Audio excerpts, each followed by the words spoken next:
Educação à distância, mudando realidades.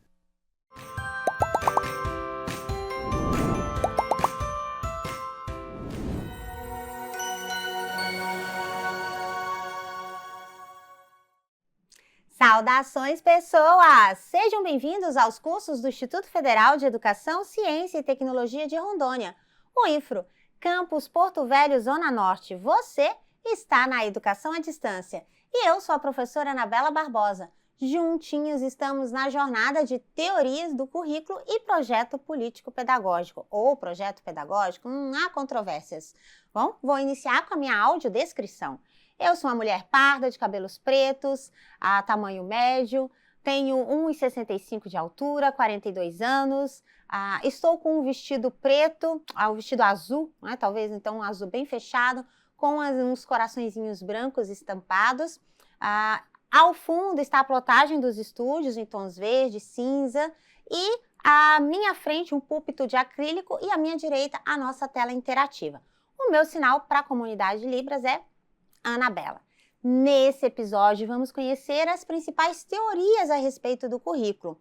Então, quais são as ideias, as ideologias, as filosofias que embasam um determinado tipo de organização curricular, uma forma de trabalhar conteúdos, ou a forma de trabalhar competências, ou a forma de organizar essas ações e a prática pedagógica. A forma de organizar a prática pedagógica, de prever o projeto político-pedagógico, vai depender muito da teoria do currículo, mesmo que não seja uma teoria declarada, mesmo que ela esteja nas entrelinhas. Então vamos conhecer as nossas intenções da aula. Nosso objetivo aqui é identificar as principais correntes ideológicas e teóricas que perpassam a construção do currículo. Lembrando que, a depender dessas teorias, você vai ter um tipo de currículo. Nossa principal referência aqui é seguir o Coelho Branco, né? A Alice Lopes, Teoria de Currículo, que é um dos livros mais recentes sobre currículo e que está disponível na biblioteca virtual. A Alice, ela vai fazer um resgate junto com a Elizabeth de 4 perspectivas do currículo, que a gente pode entender como perpassam as teorias. Ela vai trabalhar a perspectiva acadêmica, instrumental, progressista e crítica. Lembrando que, classicamente, a gente tem uma outra divisão, que é as teorias tradicionais, críticas e pós-críticas, que a gente também vai ver nesse episódio. Mas a Alice faz esse resgate e o livro dela, além dessas reflexões, trazem outras reflexões sobre a historicidade do currículo, a organização do currículo e as perspectivas sobre o currículo. Então, vamos acompanhar como ela define essas perspectivas. Vem comigo. Então, você pode acessar lá a biblioteca virtual, né? E aí, ela traz aqui, no livro, Teorias de Currículo, a Alice Lopes e Elizabeth Macedo, as perspectivas. Vou ocultar o menu para a gente poder visualizar com melhor. Para elas, a primeira perspectiva é a perspectiva acadêmica, que é defendida, na qual é defendida a existência de regras e métodos de avaliação de saberes. Uma vez atendidas essas regras e esses métodos, alguns desses saberes enunciados de todo tipo são considerados como conhecimento. Nesse sentido, todo conhecimento é um saber, mas nem todo saber é um conhecimento. Só é conhecimento um saber capaz de passar por esses testes de validação no contexto de uma disciplina acadêmica especializada. E aí esse conhecimento, ele atinge essas comunidades intelectuais específicas, como, por exemplo, a ementa da nossa disciplina. Ela é uma perspectiva acadêmica, uma perspectiva do currículo considerada uma perspectiva acadêmica, que é aqueles conteúdos básicos dos quais vocês serão avaliados depois, para ver se vocês aprenderam ou não esses conteúdos considerados essenciais para a formação de um pedagogo. Então, essa é a perspectiva acadêmica. Essa perspectiva acadêmica também ela está ali nas séries iniciais, no ensino fundamental, como aqueles conhecimentos, aqueles conteúdos básicos sem os quais não pode ir de um ano para outro, sem os quais o aluno não pode ser aprovado. Ela também vai trazer aqui a perspectiva instrumental do currículo. Elas, aliás. Nessa perspectiva, conhecimento tem relação com a perspectiva acadêmica, na medida em que também entende conhecimento como legitimado pelo atendimento às regras e aos métodos rigorosos no âmbito acadêmico, mas se distingue pelo fato de o conhecimento ter por principal referência a razão instrumental, ou seja, genericamente falando, é a razão que busca sua legitimação pelo atendimento eficiente a determinados fins, sem problematizar os processos que levam a esses fins. Qual seria essa razão instrumental? Essa razão instrumental é baseada em Adorno, né, e ele vai refletir sobre isso, pensando, por exemplo, que ao final de uma determinada sequência, de um determinado tempo, você tem uma avaliação a ser realizada. E essa avaliação é um procedimento instrumental. Ou seja, nessa perspectiva instrumental, não é só aquilo que você vai aprender que está na ementa, mas aquilo que também vai ser observado se foi desenvolvido ou não. E geralmente é por uma avaliação, uma prova. Então, aquilo que estava previsto, né, também, além de estar previsto, vai ser cobrado. Ou seja, vai estar instrumentalizado em uma avaliação, em uma prova. A outra perspectiva que as meninas trazem, aí as meninas porque a gente é best, né? Elas vão ser suas bestes também, né? Se você ler elas todos os dias. É a perspectiva progressista. Nessa, a gente tem como referência John Dewey, já da Escola Nova, que é ele tem forte influência na educação brasileira, pelo trabalho do Anísio Teixeira, e ele desenvolve essa teoria do conhecimento tendo em vista que qualquer campo do conhecimento humano representa um corpo de verdades a ser utilizado para a descoberta de novos problemas, novas pesquisas e conclusões. Em uma perspectiva pragmática, o conhecimento deve favorecer a melhor execução das atividades humanas. Aqui, então, a perspectiva do currículo, que é uma perspectiva progressista, ela já passa a conceber o currículo não só como um rol de conteúdos, e não apenas como um rol de conteúdos que vai ser avaliado por meio de um instrumento, qual seja a prova, mas ela vai entender o currículo como um conjunto de conhecimentos no qual o sujeito esses conhecimentos têm que problematizar a sua realidade. E essa problematização, esses conhecimentos vai ter significado se eles forem utilizados para solucionar esse problema, para solucionar essa situação. Essa é a escola nova, né, da qual vai vir o Dewey, a Montessori, inclusive, né, posteriormente, os novos teóricos da educação, como Paulo Freire e sucessivamente. Então, essa perspectiva, por isso que ela chama de progressista, porque a ideia de currículo já não é mais um rol de conteúdo, não é mais um rol de conteúdo que vai ser cobrado em um instrumento, como a prova, mas que vai ser utilizado para ser um conjunto de conhecimentos e de saberes que vai ser utilizado pelo sujeito para problematizar a sua realidade e solucionar os problemas dessa realidade. Mas elas ainda trazem uma outra perspectiva, que é a perspectiva crítica. Nisso, elas vão se aproximar do Michael Apple, né? Que o Michael Apple já é um teórico contemporâneo do currículo. O que diz nessa perspectiva?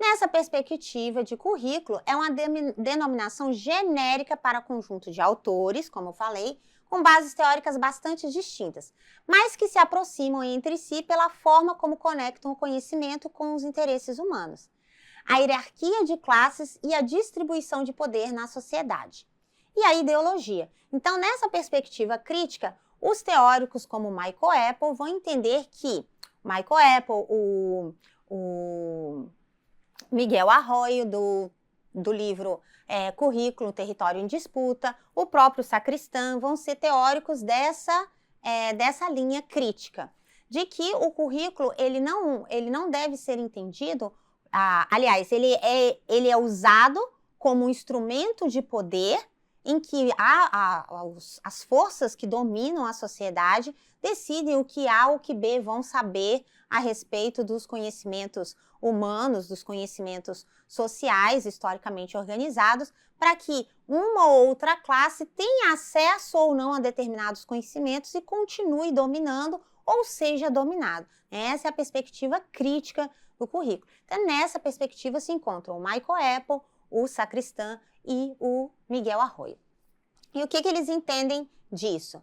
É por intermédio das discussões críticas que o conhecimento deixa de ser considerado um dado neutro para os diferentes autores. Não cabe apenas discutir o que se seleciona, mas quais critérios utilizar nessa seleção para efetuar a crítica do conhecimento produzido e dos seus modos de produção, ao mesmo tempo que problematizam por que determinados conhecimentos são selecionados e outros não. Um exemplo disso que a gente pode ter é sobre a história e a cultura afro-brasileira. Então, até um determinado tempo da nossa história, a cultura afro ela era renegada nos livros didáticos e no próprio currículo. Foi alterado, inclusive, depois da LDB, só em 2003, com a edição da Lei para a Inclusão da História e Cultura Afro na própria LDB e nos currículos escolares. Então, é nessa perspectiva que esses autores entendem o currículo, como um elemento crítico. Então, você deve entender o currículo sobre o que, de fato, são esses conhecimentos organizados e que conhecimentos merecem ser trabalhados na escola e por que esses conhecimentos merecem ser trabalhados, em que tempo, em que olhar que esses conhecimentos merecem. Então, por que um determinado conteúdo está aqui e não está? Então, quando a gente tem no nosso currículo ou no livro didático contos indígenas ou não temos esses contos indígenas, por que será que a gente não tem? Por que a gente não tem, às vezes, jogos indígenas no nosso currículo para estudar, para praticar?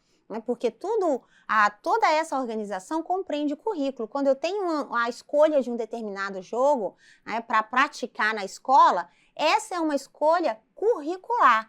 E essa é uma escolha em que perspectiva? Acadêmica? Instrumental? Progressista ou crítica? Então, as autoras trazem essa análise desse ponto de vista. Entender o currículo como a capacidade que nós, educadores, devemos desenvolver para analisar quais os conteúdos, quais os conhecimentos, não tem mais do que conteúdo, mas quais os conhecimentos que devem preencher, que são mediadores para a aprendizagem, que estão ali para promover o processo de aprendizagem de habilidades e competências. Então, essas são as três perspectivas na análise da Alice Lopes. A gente tem outras perspectivas, que são as perspectivas, as teorias ditas tradicionais, né? Aliás, a classificação da teoria do currículo em tradicional, crítica e pós-crítica. Aqui, quem pode nos dar uma orientação é o Pablo Bes. Ele vai trazer bem detalhadamente o que essas teorias vão tratar. A primeira teoria, a teoria tradicional, a sua organização é rígida e metódica para formar os futuros cidadãos como trabalhadores especializados e eficientes. Para isso, planeja e elabora mecanismos de avaliação e mensuração precisos e comparativos. O aprendizado é mensurado por meio de avaliações que exigem dos alunos a capacidade de reprodução sobre o que lhes foi ensinado. E o professor é o centro da autoridade e do saber. O ato do ensino é a prioridade. Essa teoria do currículo pretende ser neutra porque não questiona os problemas e as desigualdades no sistema econômico capitalista, que o sistema econômico promove na sociedade. Como ponto positivo, fruto do seu contexto histórico, foi o movimento responsável por promover a escola pública universal, laica, gratuita e obrigatória para todos. Então, na perspectiva da teoria tradicional do currículo, o currículo é o rol de conteúdos em que o aluno tem que reproduzir.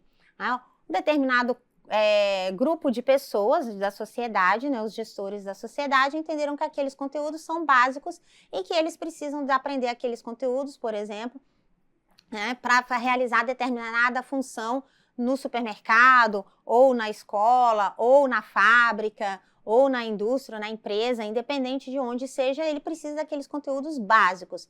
E aí a escola vai formar essas pessoas para elas reproduzirem esses conteúdos. Eu não questiono se aquele parafuso poderia ser menor e maior, se o carro deveria ter um sistema de proteção ou não, se aquela fórmula química poderia ser usada para combater o mosquito da dengue, ou, né, essas não são questões. Então, as questões são 2 vezes 2 são 4. Mas em que contexto que 2 vezes 2 são 4 não me interessa. Essas são as teorias tradicionais do currículo. E aí, o processo é de reprodução. Então, o professor, né, fala e os alunos repetem aquilo em alguma avaliação, em alguma prova, o que é ainda muito corriqueiro no nosso sistema de ensino. Ele ainda influencia, as teorias tradicionais ainda influenciam fortemente o nosso sistema de ensino.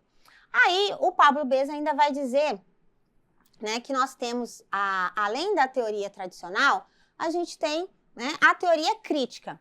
Na teoria crítica do currículo, a ideia é que, bom, existem alguns conteúdos, alguns conhecimentos que precisam constar nesse rol de competências e habilidades e que, portanto, a gente deve se questionar sobre esses elementos, sobre essas concepções. Só que a teoria crítica, ela para aí, na reflexão crítica. Ela não discute formas de como esse currículo pode ser transformado, de como esse currículo pode ser reconduzido, de como ele pode ser reorganizado. Ela parte da ideia de que a gente precisa, então tem conteúdos que foram selecionados, e esses conteúdos que foram selecionados por um grupo dominante sobre um grupo dominado. E é essa a nossa reflexão. A gente aprende, por exemplo, sobre o descobrimento do Brasil, né, de que os portugueses descobriram o Brasil, e não foram os portugueses que descobriram o Brasil, né, não foi uma descoberta. Mas a teoria crítica parte e estaciona nessa reflexão. Já na teoria pós-crítica, você tem uma reflexão alargada sobre o currículo. Então, não são apenas os elementos que constituem o currículo que são de questionamento, né? Como a prática pedagógica, os documentos, as diretrizes curriculares, mas para além da crítica, a compreensão aqui não é de que o currículo são só esses elementos, não são só conteúdos a serem reproduzidos, mas na teoria pós-crítica do currículo, os saberes, você entende aqui que são direitos do sujeito. Não são apenas conteúdos, mas quais são os direitos desses sujeitos? Ele tem direito à vida, ele tem direito à saúde, então a escola deve se organizar para que aquilo que seja tratado no bojo escolar sejam esses direitos, como ele acessa esses direitos, como ele faz jus a esses direitos, como ele usufrui desses direitos e desses deveres. O dever de ser cordial, o dever de respeitar, o dever de não discriminar. Então, a perspectiva pós-crítica, ela já concebe os elementos do currículo numa perspectiva bastante ampliada, não só. Então, a gente tem rol de conteúdos na teoria tradicional, a gente tem para que esses conteúdos, esses conhecimentos estão organizados, que é a reflexão da teoria crítica, e na teoria pós-crítica, que conhecimentos são esses? Que aí não são apenas conhecimentos, mas são competências, habilidades e direitos e deveres essenciais ou necessários para essa vida em sociedade que todos têm acesso, não só um grupo privilegiado, como na teoria tradicional. Mas vamos em frente para a gente compreender melhor. Então, esse quadro resumido aqui está previsto lá no Pablo Beza, né? Teorias tradicionais. O ensino, a aprendizagem, a avaliação, metodologia, didática, organização, planejamento, eficiência, objetivos, ajuste, resultados, reprodução. A compreensão do currículo é nessa perspectiva. Teve grandes vantagens? Teve grandes vantagens. Quais são as grandes vantagens da teoria tradicional? Ela tem muita organização. Então, até essa estrutura que a gente vê hoje nos planos de ensino, objetivo, metodologia, avaliação, ela advém dessa organização tradicional do currículo, não é? Eu coloco ali a ementa, que é o meu currículo, e como que eu vou trabalhar esse currículo e como eu vou avaliar esse currículo. Isso vem essa estrutura vem das teorias tradicionais do currículo. Nas teorias críticas, o impacto ou o elemento é a ideologia, em que a gente olha para o currículo pensando o currículo como uma reprodução cultural social. Ele é um instrumento de poder, em que o que é selecionado a ser trabalhado na escola representa o saber de uma determinada classe social e como se dá essas relações de produção. Então, aquele que vai trabalhar no mercado e aquele que vai produzir os produtos do mercado, aquele que detém, aquele que é dono do mercado. Então, o conhecimento do currículo vai ser usado para manter essas relações de poder. Ele nasce no bojo do capitalismo e a ideia aqui é que algumas pessoas, né, trabalhem pela conscientização de que existe esse modelo e o que a gente está posto para aprender, na maioria das vezes, é decidido por essa parcela da sociedade. Então, não é tudo aquilo que a gente deveria saber, mas só o que essas pessoas escolheram para a gente saber. Nesse sentido, é preciso que a gente olhe para esses conhecimentos com uma postura de emancipação e de resistência para que a gente possa se libertar. Nessa teoria se engaja, por exemplo, o Paulo Freire, né, na ideia da libertação, de que a gente precisa olhar criticamente para o currículo e não aceitar que tudo que está posto é só isso que a gente deve aprender. Por fim, a teoria pós-crítica, ela vai trabalhar com elementos como a identidade, a alteridade, diferença, subjetividade, significação do discurso, saber e poder, representação cultural, gênero, raça, sexualidade, multiculturalismo. Então, são elementos que vão trazer o quê? Essa ideia de direitos e deveres sobre o currículo. Então, não é só um rol de conteúdos que eu tenho que reproduzir, mas sim eu tenho acesso a esse leque de conhecimentos historicamente acumulado e com esses conhecimentos me permitem que eu os use para me emancipar, para eu fazer jus aos meus direitos de liberdade, de alimentação, de educação, de saúde, de liberdade de identidade, de aceitação e divulgação da minha cultura. E é nessa perspectiva que, então, o currículo ele já não passa a ser organizado apenas por conteúdo